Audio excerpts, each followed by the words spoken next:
And the reason is kind of obvious. If you're like me, rather than trying to sway the political views of any of the so-called wise elders in my family, the first thing that I'm going to do every single holiday season is link up with the same cousins I've been taking the walk with for decades and putting something into the air on site.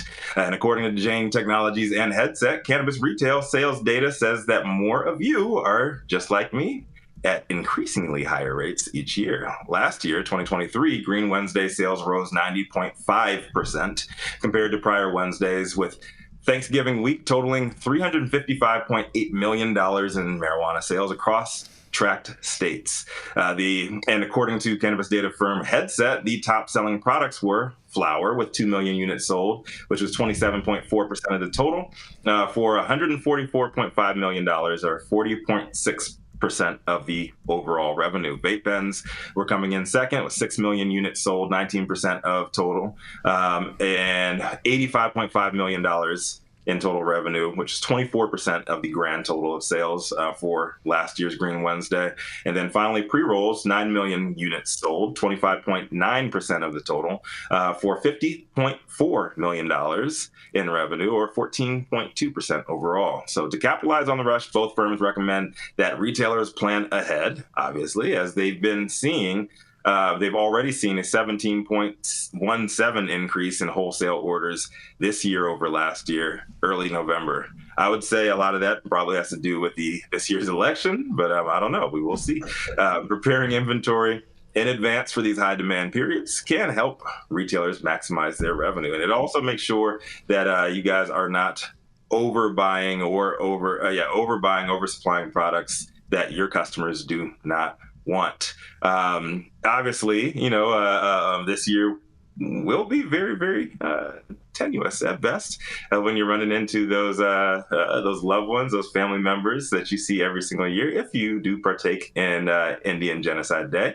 But whoa, hey, it is what it is. Yeah, wrap my ass with a small pox blanket every single year. Ain't that right, Jason? Oh boy. And no, seriously though, man. Interesting sales data. It looks like it's going to spike even higher this year, and hopefully these cannabis retailers take full advantage of that. The numbers are going up, even though we don't have more states that are opening up this year. Expect to see historic numbers across the board. If you are a retailer, what are you doing to prepare? And if you are just a consumer, what are you guys smoking this holiday season? I'm Rico Lamitte, dope as that on the street for High at Night News. What are you putting in there, Jason? Is it anything less than the greatest weed? No, it's only the best weed in the world. Just so you know, Rico, that's it. And big ups that pack that me and Stu smoked on yesterday, man. Ooh. Oh yeah, See, so that was some of the best weed in the world, right there, Rico. That was fantastic. Appreciate that. Yes, good. I'm glad you guys enjoyed. I hope Stu's doing well. I don't think he's woken up yet. That's funny. That's really funny. Oh boy. That's funny. That's funny. I think a lot of this has to do with the fact that people are anticipating such a Green Friday, or whatever they want to call it, is due to the fact that there's a lot of optimism in the fact that the economy is going to be getting better in the near future. I think that it's a testament to the fact that we know we're all going to be fighting with our family members, because a lot of us didn't vote the same, and we're going to need to be high for that, Jason. That's a good one too. I'm not mad at that either. Could you imagine if your sisters were not Trump supporters and you had to sit there with them all meal? Like, all they're arguing over the potatoes. Like, bitch, I just want the potatoes and the gravy. Well, in all fairness, I can't eat the potatoes, so I wouldn't be arguing with them about the potatoes. I can eat the potatoes. I'm eating the potatoes. Mm-hmm. See, Jenny Beth, I'm right with you. This is why I take that walk every single year. Me and my cousins get together. We smoke 3-4 joints, a couple of blunts together, and walk up in there, and we can't hear none of that shit. Yep. In fact, you know what? Last year, as always, I made like a very nice Friendsgiving, very well-appointed table, and Jason Beck came and started an argument at my damn kitchen table. I just started speaking truth, okay? I just started speaking truth. I did not start any argument. I just spit out some facts, and then people just couldn't handle them. Jason showed up late, and he started an argument. First of all, I was not late. I was on my time, Jenny Beth. And I brought stuff that you actually needed. As a matter of fact, that you were like, hey, we need this X, Y, and Z. We can't do this without it. Da da da da da. Which I brought and came and saved the day. Some extra paper plates. And I came and saved the day. As I remember. Well, he was obviously living up to the moniker, the highest Republican in the room. That's right. He came in there on fire like the highest Republican in the room. You already know, Rico. You already know what time it is. I would highly recommend anybody in anticipation of that, if you're going to be inviting friends over, just put a sign above the door like, we are not talking politics. Like anybody starts some kind of political banter of any kind, get the fuck out. I mean, I didn't even bring up any politics. I just, dropped some little one-liners, and some people took offense to it, and I thought it was funny. You brought up Israel. Got triggered. You brought up Israel. I was not the one that brought up Israel. No, that is not true. Jewish people at my table. I was not the one that brought up Israel. That's cute. Anyway, Dr. T, Dr. Mark, what are your thoughts? What do you guys have Thanksgiving traditions? If you even adhere to the annual shit show that is Thanksgiving. Excuse me. Well, you've got to give thanks for being alive after the slaughter and massacre of many of people, particularly people of my background. So, trying to bring love in a time where there was a lot of hate is really what I see it all about. And absolutely, cannabis is what brings that love to the table for Thanksgiving. Also brings a good appetite. So, definitely encourage folks to partake as part of the ritual of getting folks together and being together despite differences in opinions. Actually, we're not that far off. I don't know why people divide Republicans and Democrats. There's such a slight difference between them. I mean, let's get real. Give me a good radical like Cornel West, and then we'll talk differences. But, that would be lit. The Cornel West side with another vote. I would definitely come over for that, Dr. T. That's for sure.